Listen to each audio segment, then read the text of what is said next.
drug problem within the U.S. What's like a legitimate fix to this? Which drug problem specifically? I think anything. Heroin.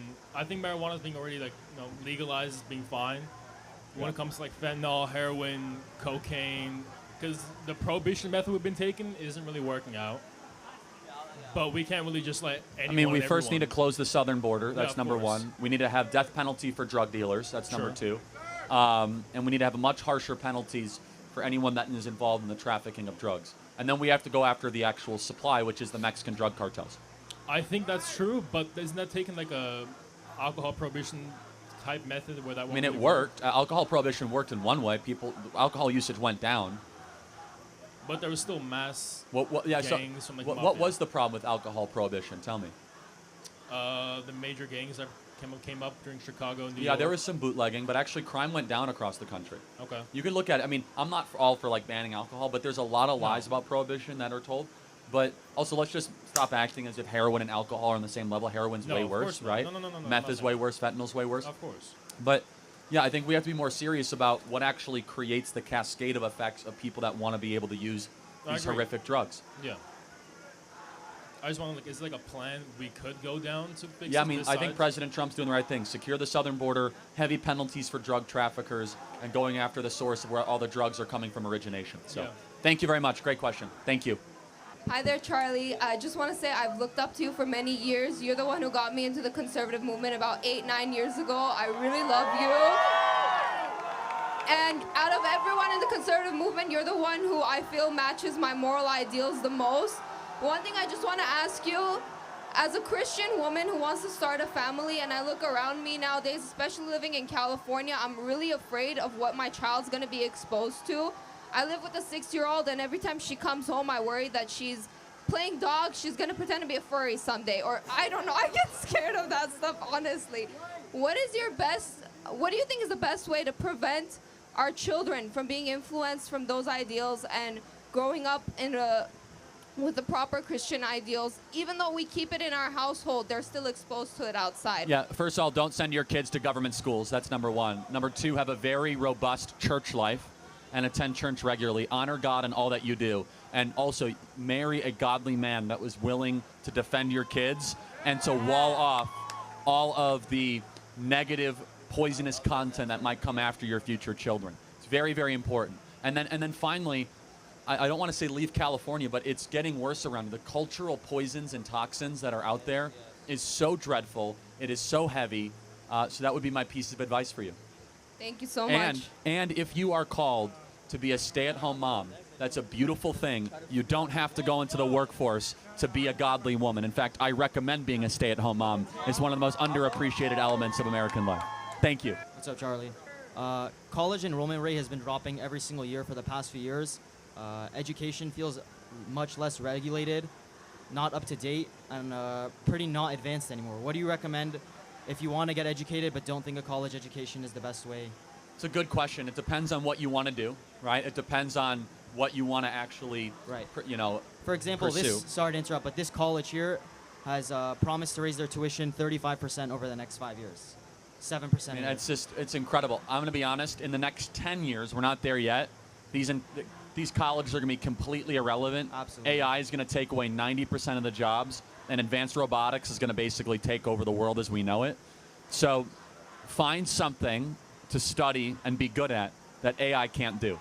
Thank you. It's the best piece of advice I have for young people. Thank you, Charlie. Find something to be good at that AI cannot do. Thank you. It's a short list, by the way, Yeah. because AI is getting pretty advanced, as you well know. Thank you. Yeah. Appreciate it. Now I know your stance on DEI is, no DEI based on race, religion, ideology, political beliefs, which I 100% agree with.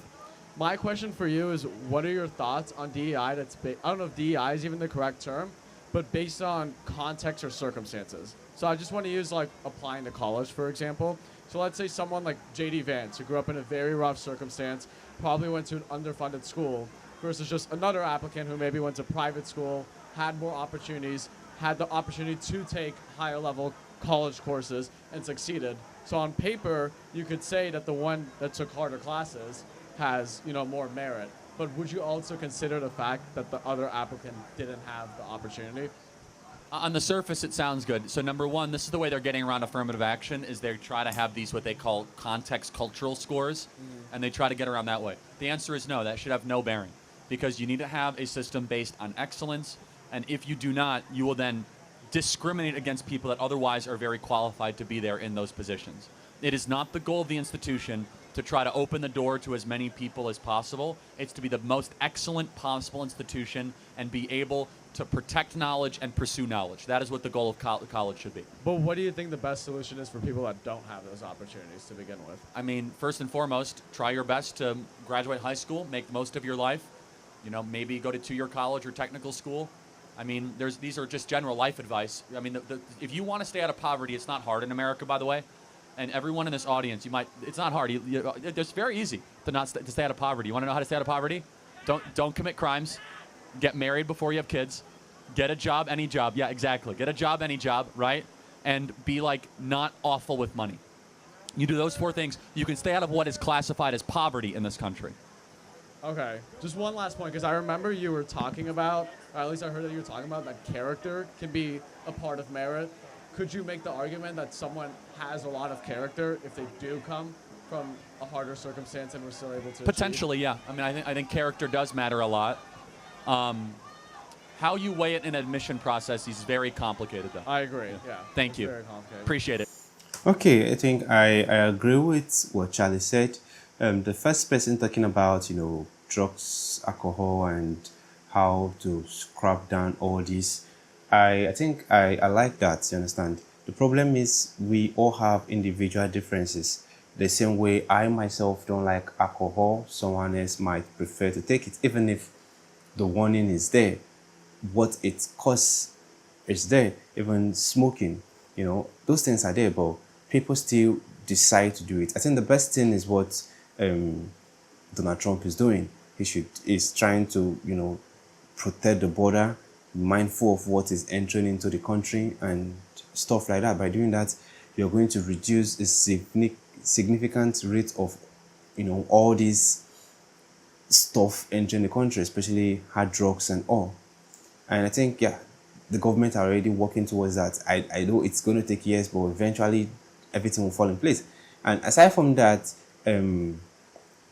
when the second lady came talking about the situation of things happening now, how she's scared to bring her children on board because of, people now being confused of what they are seeing, just like you are seeing, what's it called, the back of my phone is blue, but now they are saying, no, it's not blue, it's red. Now people are confused. Not confused, they are saying the truth, but they don't want to say the truth.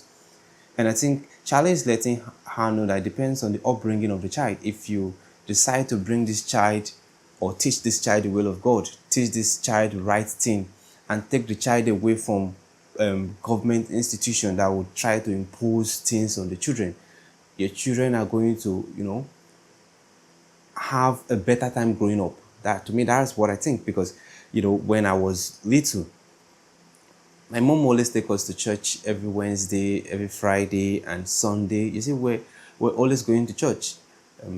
And it's a good foundation to, teach these children the right way. Because when you learn something from little, you're used to this certain lifestyle, it is very difficult for you to change, even when you grow up. You understand? Sometimes, I don't care how tired she is, she always makes sure we go to church. And aside from going to church, she always makes sure we go to church very early. You understand? She's building that stuff in us that if I can do it, you can do it. Right now, she's no more. Okay? But that legacy still remains. You understand? There are certain things we don't practice in my house. My house, we don't smoke, we don't drink, we don't do so many things. You understand? And we still live up to that lifestyle. So that's what Charlie Kirk is trying to let this woman know. It depends on the upbringing. If you teach these children, you are there for them. It's not about just, okay, do this. Be there to supervise what they are doing. Being a stay-at-home mom is not a bad thing. If you feel like, also being a stay-at-home dad is not a bad thing, you understand? The thing is, one person have to know, okay, should I nurture these children? Should I be the one getting the money? But I know the society we live in now is very difficult for one person to cater for the well-being of the full family. If you guys can, know how to manage your time. Okay, whenever you're free, you are teaching these children the right way. I mean, either of you, not just the woman. You see, they will learn. Okay, so the last guy mentioned education. You understand? Education is a very important aspect of our life. You understand? People, I know sometimes Charlie say college is a scam, but to me, I feel it's better you have the degree. You never can tell where life will take you. I'm a graduate, but I'm not making use of my certificate. But that does not mean that I don't have it. You understand? The need might come any day. But with what I'm seeing right now, I feel like AI is doing so many jobs. You understand? The level at which AI is taking over is so rapid. So even if you are doing a certain job, you have to be unique. You have to do something beyond what you're taught in college. You understand? I studied accounting, you know, I understand figures, so I have to do way more than that because AI is coming rapidly. You understand? So if you make yourself irreplaceable, do something unique, stand out from the crowd, I think your position will not be replaced. You understand? It's when you do things that everyone is doing it the same way. You are not adding to yourself. You are not adding to your knowledge. You're still holding on to what you have been taught in school. You know, everything is getting outdated. You know, our teachers learned things that are outdated, and they taught us things that are outdated. You understand?